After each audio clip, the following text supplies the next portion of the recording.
Welcome to ECNTRADE Daily Video. Before we begin, it should be noted that any advice is of a general nature only and that your personal circumstances have not been taken into consideration. Hello everyone, my name is Rob Clayton and thank you very much for joining me. The Australian dollar remains in the bearish trenches. As you can see here, the market has failed to rebound since posting a dragonfly doji. Completely ignoring this level, the market posted a fresh low of 66.99 overnight and now still poses a threat to the level of 66.6070, seen as major.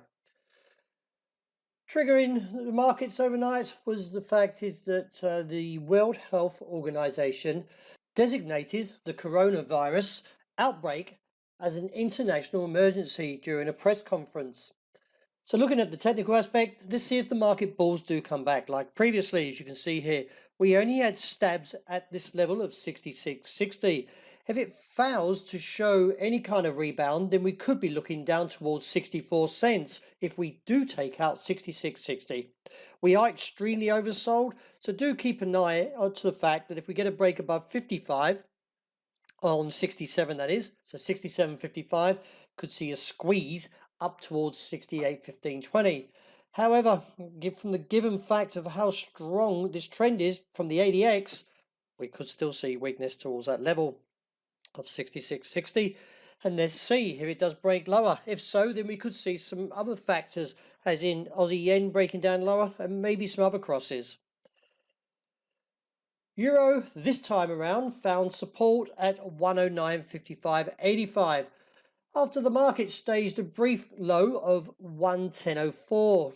The other factor is that the dollar index, which measures the greenback strength against a basket of 6 major currencies, retreated from the 98 handle after posting an intraday high of 97.89 and now trades at 97.65. Do be on your guard, because the fact is if we go through 110.45, then we could see a squeeze up to 111.15. These technicals are picking up a little bit better than the Australian dollar, but nevertheless the hammer wasn't negated, and from the move as such from where we are could see a further rally if we are above 110.45. Until then we may see a turn back to the downside, but it is looking encouraging from a bullish aspect. The dollar yen stabbed to the downside and initially finding support in front of that level of 108.2040. It is assessed from a technical outlook that the market still remains somewhat negative. It's still got a lot of work to turn this pattern around. However, keep an eye on this candle here, because if it is true to its nature and it is a hammer, then a move above the resistance, somewhere around 109.25, still has to tackle 109.50 and then we get the correction. But I feel from a technical point, this is unlikely to happen. Surprisingly, the Bank of England didn't cut rates. With the 50-50 chance, the MPC members surprised the market by voting 7-2 to keep rates unchanged. It was expecting to see a possible cut, but not coming through. The market is now still continuing sideways. There's no significant moves were made overnight. Until we get a break continuous to the upside, maybe above 131.15 to 131.70, and if those resistance hold, you could still see a move back to the downside. That was rejected overnight at 129.8085. There is a little bit of interest coming from the MACD, so we'll see if the market can continue on at least for the next 24 hours and push higher. Gold still maintaining a bullish stance above the level of 1,560, and at present I still feel the market can tackle the upside, but it still needs to clear 86.88 to push on towards 96 to the 7-year highs around 1,600 and figure 15. We did get to a high of 85, so it didn't quite clear it, as you can see, and actually backed away a little bit.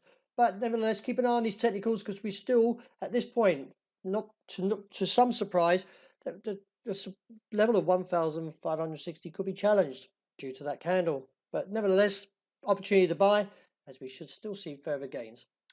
Finishing up with oil. Well, is this a hammer? Looks like it. Let's see if the market can continue on. If so, the rejection in front of the level of 51.5 could see a rise if we take the market through the level of 53.90. This should give further clearance up towards $55 a barrel, maybe on towards 57. Well, that wraps it for today. Thank you very much for joining me. And as always, look out for the intraday report. And I hope you enjoy the great start to this new weekend.